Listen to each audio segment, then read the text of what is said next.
No supe que éramos pobres hasta que fui a casa de otro niño. Vi cómo abrían el refrigerador sin miedo, cómo dejaban la luz encendida aunque salieran del cuarto. Había sillas completas, platos iguales, juguetes sin cicatrices.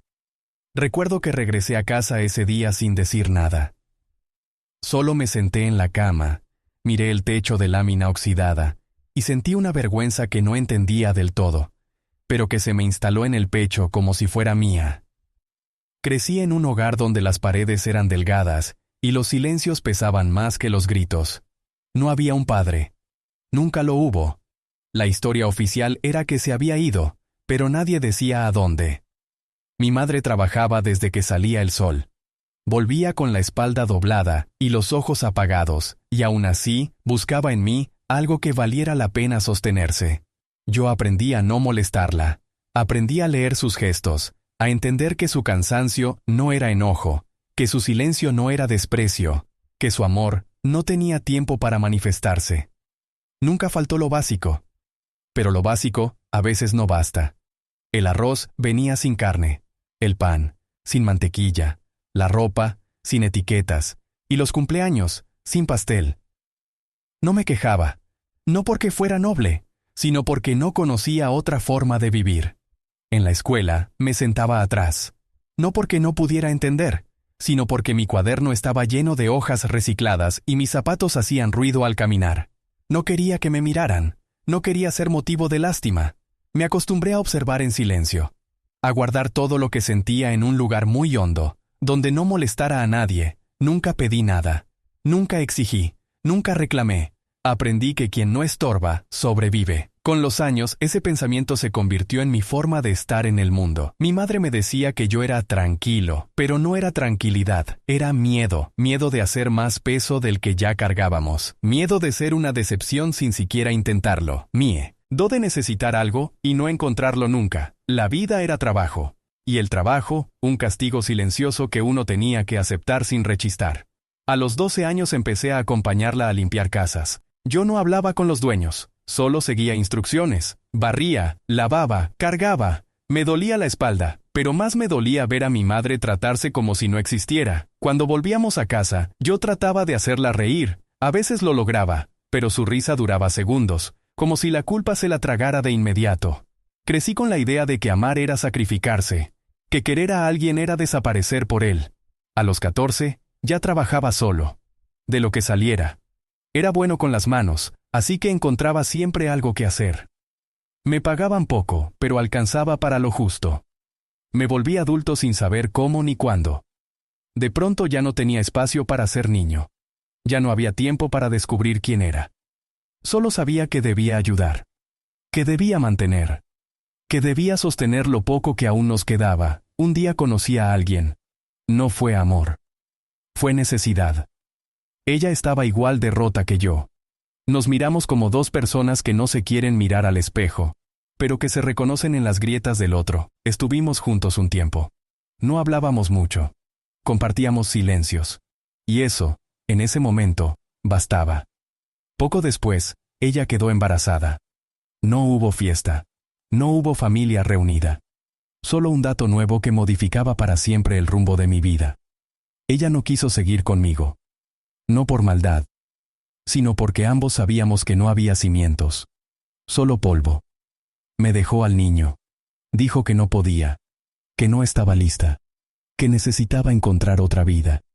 Y yo no dije nada, lo tomé en brazos como se toma una promesa que uno no sabe cómo va a cumplir. Él lloraba mucho, pero cuando dormía parecía que el mundo se detenía. Era tan pequeño, tan vulnerable, tan ajeno a todo. O lo que yo había vivido. Y ahí por primera vez sentí algo parecido a propósito. Su existencia me dolía, sí, porque implicaba renuncia, pero también me daba un motivo para seguir. Empecé a trabajar más. Dormía menos. Comía lo justo. Mi madre me ayudaba, pero ya estaba cansada, cada vez más encorvada, cada vez más en silencio. Yo no quería que mi hijo viviera lo mismo. No quería que sintiera vergüenza de su casa. Que evitara abrir el refrigerador frente a otros, que se escondiera detrás de su ropa usada. Quería darle dignidad, no lujos, dignidad. Un día, mientras lo veía dormir, entendí que mi vida ya no era mía, Él se había convertido en mi única razón. Y cuando uno vive por otro, empieza a morir sin darse cuenta. Pasaron los primeros años. Lo llevé al preescolar. Le enseñé a lavarse los dientes, a atarse los zapatos, a mirar a los ojos. Le contaba cuentos inventados, a veces sin final, porque me quedaba dormido en medio del relato. Él reía con cosas simples, con una mariposa, con una sombra, con un gato callejero que se le cruzaba. Verlo feliz era suficiente, pero también era insoportable, porque cada día que pasaba, yo sabía que se acercaba el momento de elegir entre estar presente o darle un futuro. No podía darle ambas cosas. Yo ganaba poco, apenas alcanzaba. Y él iba a crecer, iba a necesitar más, uniformes, libros, medicinas, todo eso que yo nunca tuve. La decisión no fue repentina, se fue formando lentamente, como la grieta en una pared que ya está cansada de sostenerse. Al principio, la negué. No quería dejarlo, pero la necesidad tiene voz propia. Grita más fuerte que el amor. Cuando me ofrecieron un contacto para ir al norte, dudé. Era peligroso, costoso, doloroso, pero también era esperanza. La noche en que me despedí, él tenía 8 años. Me abrazó fuerte. Me preguntó si volvería pronto. Yo mentí.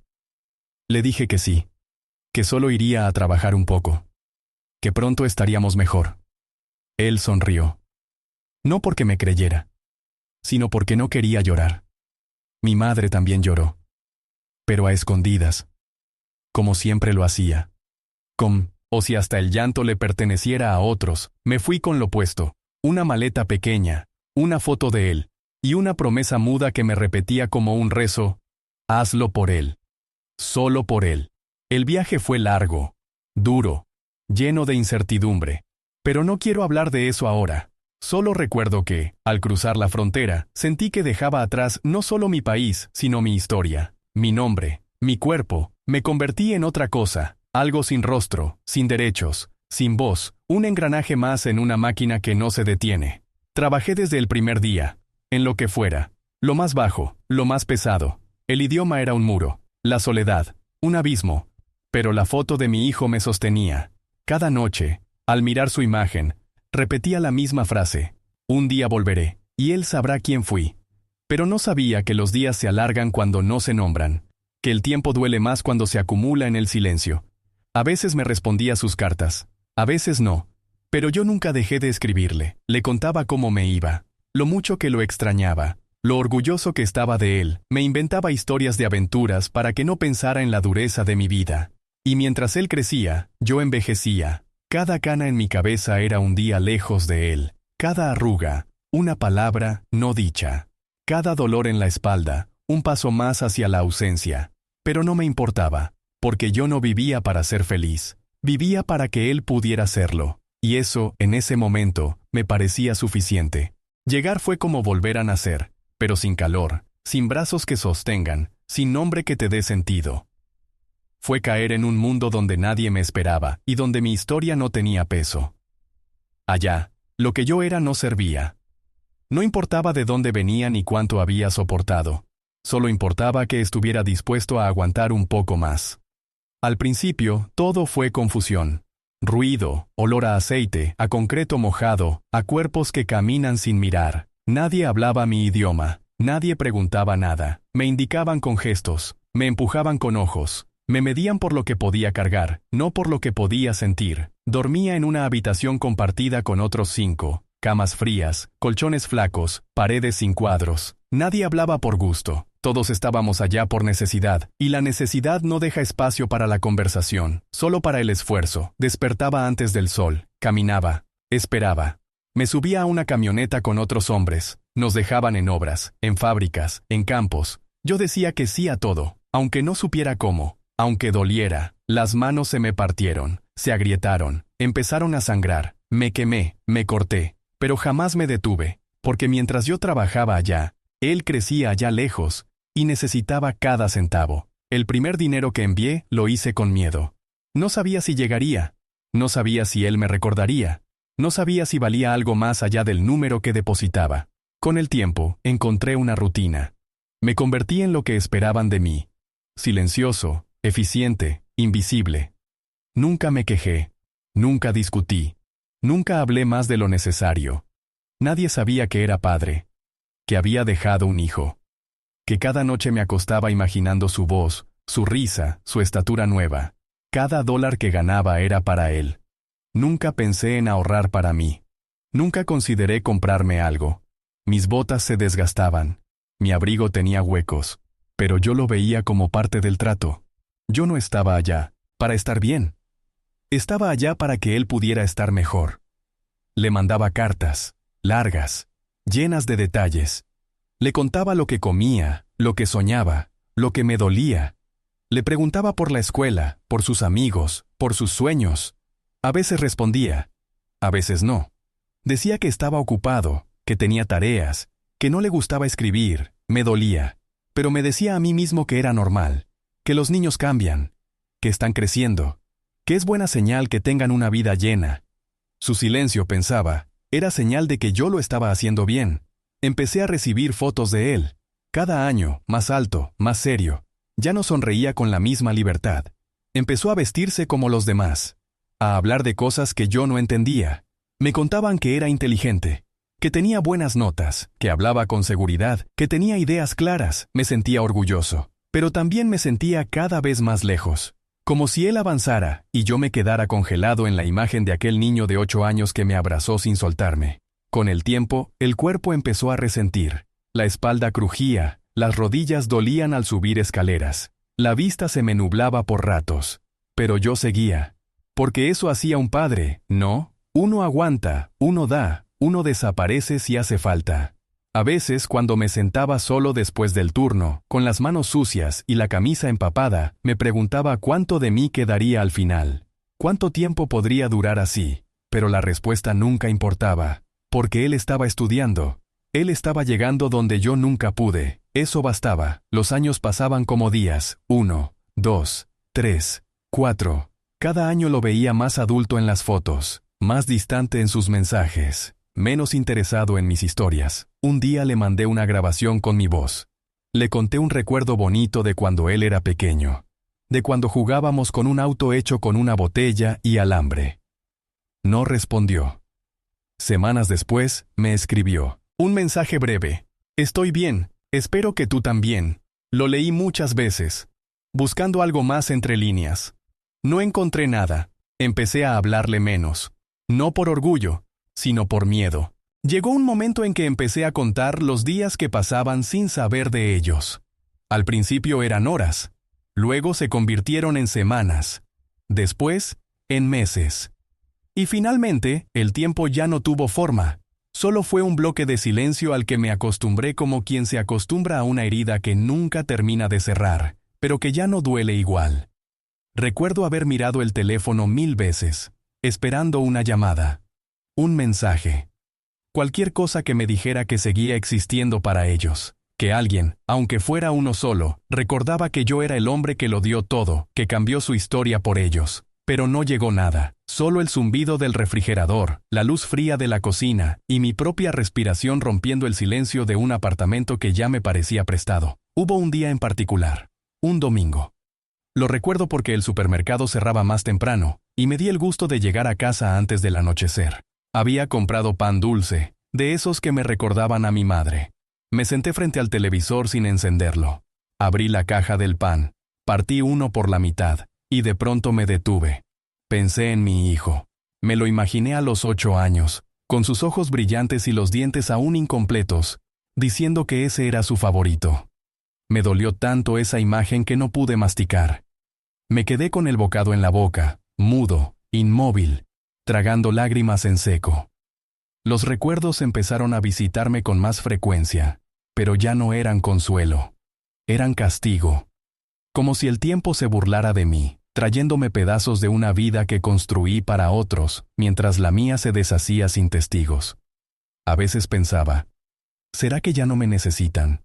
¿O será que nunca me necesitaron, solo me usaron como un puente? Como un tren que los llevó del hambre a la comodidad, de la carencia al confort, y que luego olvidaron en alguna estación. No es que esperara agradecimiento eterno, no, solo quería pertenecer. Que alguien me dijera, Estás aquí, sigues siendo parte. Pero en lugar de eso, lo único que recibía era silencio. Un silencio lleno de ausencia, de abandono. Me volví experto en justificar sus olvidos. Están ocupados. Quizá no tienen saldo. Los jóvenes son así. Pero en el fondo, algo se rompía cada vez que yo enviaba un mensaje y solo recibía el doble cheque azul como respuesta. Como si esa confirmación de lectura fuera un veredicto. Te vimos, pero no tenemos nada que decirte. Una tarde, me atreví a llamar. Escuché el tono de llamada unas 5 veces antes de que se cortara. Volví a marcar. La misma historia. Al tercer intento, una voz mecánica me informó que el número estaba fuera de servicio. Me quedé mirando el celular como si fuera un objeto extraño. Como si ese aparato supiera más que yo de mi propio hijo. Pasaron semanas hasta que me atreví a escribirle a un primo. Le pregunté si sabía algo de ellos. Su respuesta fue breve. Sí, los vi en una fiesta de la tía Rosa. ¿Están bien? Le pedí una foto. Dijo que no tomó ninguna. Le pregunté si mencionaron algo de mí. No respondió. Esa fue la primera vez que sentí que había desaparecido. No muerto, no perdido. Desaparecido. Borrado del mapa emocional de la gente que más quise, empecé a revisar mis viejas cartas, las que les escribía cuando recién me había ido. Las leía en voz alta, buscando encontrarme en ellas. Había promesas, ternura, consejos, dibujos de corazones mal hechos. Me dolía saber que tal vez esas cartas nunca fueron leídas, o peor aún, que sí las leyeron y luego las tiraron, como quien se sacude una etapa que ya no le sirve. Un día, me armé de valor y llamé a la casa donde vivíamos antes. Contestó una voz de mujer, joven, desconocida. Le pregunté por mi esposa. Me dijo que se había mudado hacía años. Pregunté si sabía a dónde. Me dijo que no. Agradecí y colgué. Me quedé mirando la pared, entendiendo al fin que la dirección que guardaba con tanto celo ya no conducía a ningún hogar. Fue entonces cuando me di cuenta que ya no tenía a dónde volver, ni siquiera en papel. Mi casa ya no era mía. Mi familia ya no era familia. Mis cartas, mis fotos, mis recuerdos. Todo estaba almacenado en una caja bajo la cama. Y lo que más me dolía era saber que, del otro lado del mar de asfalto y tiempo, nadie pensaba en mí. Nadie preguntaba. ¿Y papá? ¿Y su vida allá? ¿Y su salud? Alguien una vez me dijo que los sacrificios no se miden en lo que uno da, sino en lo que queda cuando todo se ha entregado. Y yo no tenía nada. Ni orgullo, ni presencia, ni voz. Solo tenía la certeza de que me habían olvidado. Y esa certeza me quemaba el pecho como el primer sorbo de tequila después de años de abstinencia. Hubo otro momento que selló esa sensación. Fue cuando descubrí por accidente que mi hijo se había graduado de la universidad. Vi una foto en las redes sociales de un amigo de la familia.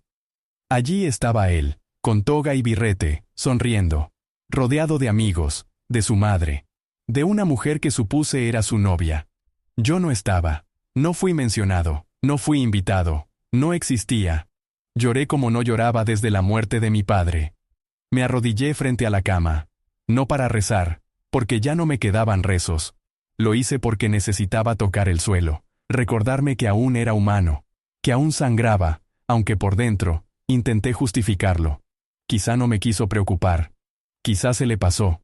Pero ¿cómo se le pasa a un hijo invitar a su padre a uno de los días más importantes de su vida? ¿Cómo se olvida uno de quien le mandaba cartas con billetes escondidos entre líneas y dibujos de soles tristes? La respuesta era simple, porque yo ya no era parte de su historia.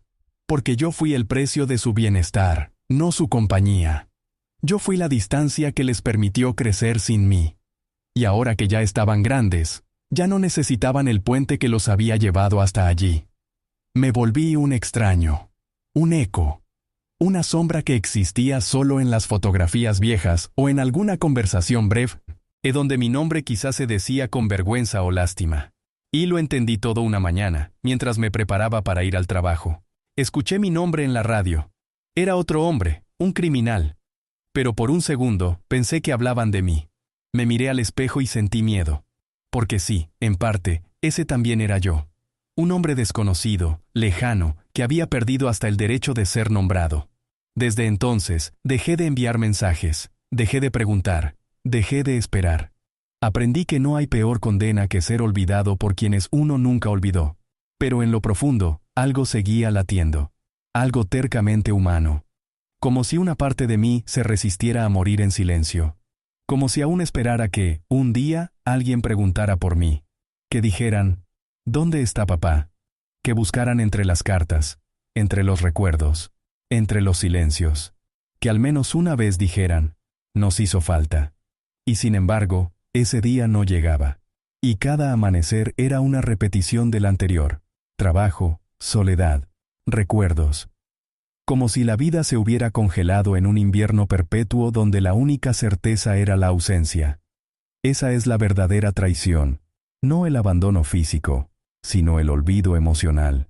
Esa decisión tácita de borrar a alguien porque ya no conviene, porque duele recordarlo, porque es más fácil decir, no estuvo que admitir, se sacrificó por nosotros, y yo que entregué mi juventud, mis sueños, mi lengua, mi tierra, mi identidad, me quedé con las manos vacías, abrazando memorias que ya no significaban nada para nadie más que para mí. A veces me pregunto si me reconocerían si me vieran hoy. Si sabrían que este rostro cansado y esta espalda encorvada son el resultado de haber amado más de lo que el cuerpo podía soportar. Que cada arruga no es del tiempo, sino de la espera. Y en medio de esa duda, algo se apagó en mí. Algo que no sé si volverá a encenderse.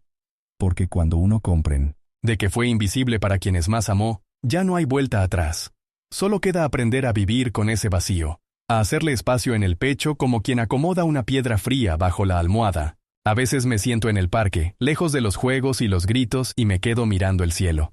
No buscando respuestas, ni señales, ni milagros, solo contemplando ese azul que no me pide nada, que no me juzga, que no me olvida, porque sí, hasta el cielo tiene más constancia que las personas. El cielo está ahí, llueva o no, brillen o no brillen las estrellas. Y yo también.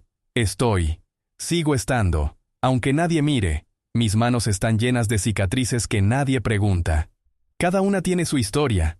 Algunas son de cajas que se cayeron, otras de noches donde no había guantes y el frío cortaba la piel.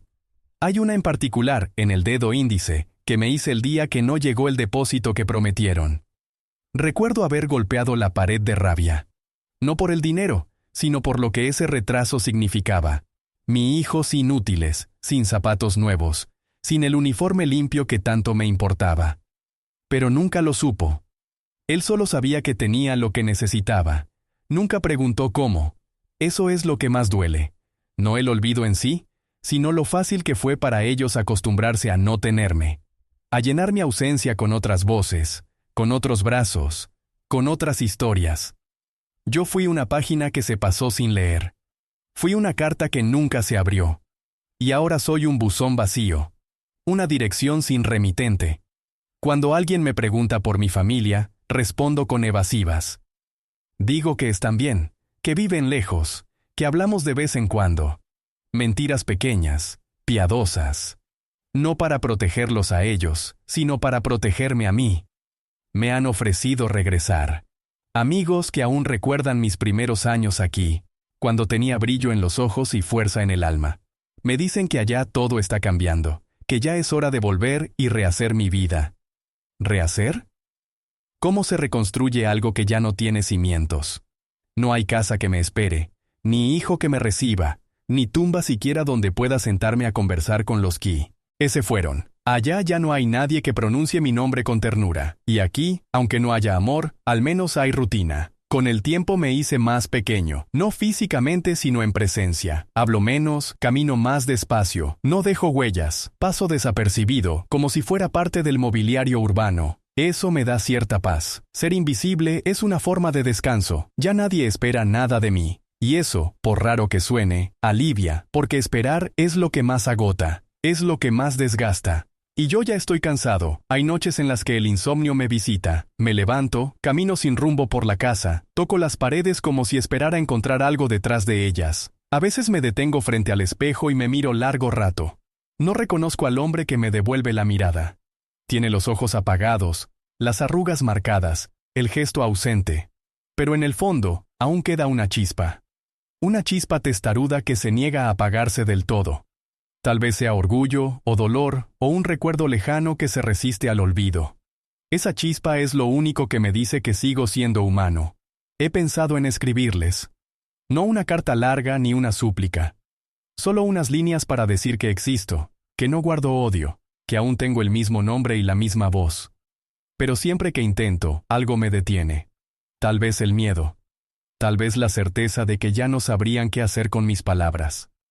Sería como abrir un cajón olvidado y no saber por qué se guardó eso allí. Así que no escribo. Me lo digo a mí mismo, como un rezo, como un susurro. Estás bien. A tu modo, estás bien. No necesito redención. No busco que alguien venga a decirme que valió la pena. Sé que no la valió, al menos no para ellos, pero aún así, no me arrepiento. Si tuviera que volver a elegir, volvería a cruzar esa frontera, volvería a cargar esos costales, volvería a vivir en cuartos alquilados y a comer solo. Porque en su momento, lo hice por amor. Y aunque ese amor no haya regresado, aunque haya muerto en el camino, fue real. Y eso me basta, ya no tengo planes. No cuento los días. No marco fechas. Y en esos momentos, mi enojo se transforma en una tristeza tan honda que casi me calma. Porque me doy cuenta que no solo fui yo quien se perdió, también él. Y tal vez eso sea lo único que todavía compartimos. Con los años, aprendí a vivir con poco. Ya no me duele no tener fotografías en las paredes. Ya no busco mi reflejo en los rostros de los niños que corren por la calle. Me basta con tener una cama limpia, una taza que no se rompe, y la certeza de que cada día es una página que puedo cerrar sin deberle nada a nadie. Una vez al año, el 24 de diciembre, dejo una carta en la ventana. No dice mucho. Solo unas líneas, como, espero que estés bien, o sigo aquí. No sé si alguna vez pasa por esta ciudad, si alguna vez se asoma. Pero esa carta es para mí. Para recordarme que, a pesar de todo, no aprendí a odiar. No lo intento siquiera. Porque no tengo energía para el rencor. Porque odiar exige una fuerza que ya no tengo. Mis vecinos me conocen como el señor que saluda siempre pero habla poco. Algunos me invitan a cenas. Otras veces me mandan comida sin decir nada. Es curioso cómo el cariño puede venir de quienes no saben tu historia. Y a veces pienso que eso es lo más puro. No me deben nada, no esperan nada. Solo comparten lo que tienen. Y yo lo recibo con una gratitud que no digo en voz alta, pero que siento como un abrigo. Comencé a escribir en un cuaderno. No con intención de publicarlo ni de entregárselo a alguien. Solo escribo para no olvidar que existí. Que fui. Que hice lo que pensé que era correcto. Las palabras, a diferencia de las personas, no te abandonan si las tratas bien. Me acompañan como viejos perros fieles, aunque estén gastadas. No sé si hay redención para alguien como yo. No busco perdón, porque no siento que haya pecado. Solo tomé decisiones. Caminos que parecían los únicos posibles en su momento. Tal vez, si volviera a vivir, haría algunas cosas. Distinto. Tal vez no. Lo cierto es que esta vida fue mía, con sus errores, con sus desamparos, con sus silencios. He dejado de mirar al pasado como una herida abierta. Ahora lo veo como una cicatriz. Ya no sangra, pero tampoco desaparece. Está ahí para recordarme que fui capaz de amar sin garantías, de dar sin condiciones, y que, aunque me hayan olvidado, yo no me olvidé de mí. Me di cuenta que la dignidad no está en ser recordado, sino en no perderte a ti mismo. En seguir siendo tú, incluso cuando nadie te nombra. Y eso, aunque parezca poco, es lo único que me queda, y lo único que necesito para seguir. Las mañanas son más ligeras ahora, no porque duelan menos, sino porque ya no lucho contra el dolor. Lo dejo pasar, como se deja pasar la lluvia cuando ya sabes que va a mojarte igual. Me siento en la banca del parque, miro las hojas caer, y simplemente respiro. Hay una calma rara en la vejez. No es alegría, ni tristeza siquiera. Es una claridad. Una especie de aceptación que ya no pelea por cambiar lo que fue. Me miro las manos y veo los años escritos en arrugas. Y aunque ya no acaricien a nadie, siguen siendo mías. A veces imagino que algún día tocará a mi puerta, no para pedirme nada, solo para decirme, gracias papá, no por el dinero, no por los sacrificios, sino por haber estado ahí, aun cuando no parecía. Pero también sé que eso quizás no pase nunca. Y está bien. He aprendido a hacer las paces con el vacío, a no verlo como un enemigo, sino como una parte de mí, como una habitación donde se guardan los nombres que ya no se dicen. Y en esa habitación, aunque oscura, yo puedo descansar. Si mañana es mi último día, no tengo miedo. No me voy en paz, pero me voy entero. No me llevo reconocimientos, pero tampoco deudas. Lo que di, lo di con el corazón lleno. Lo que perdí, lo dejé con la dignidad de quien ama sin condiciones. Y si alguien alguna vez encuentra este cuaderno, que sepa que aquí vivió un hombre que amó en silencio, que esperó sin ruido, y que se marchó sin hacer escándalo. Que la vida lo dobló, pero no lo quebró. Que se llamó padre, aunque nadie lo llamara así, porque a veces, el verdadero amor no es el que se recuerda, sino el que se sostuvo en el olvido. Y ese, aunque nadie lo celebre, es el más humano de todos.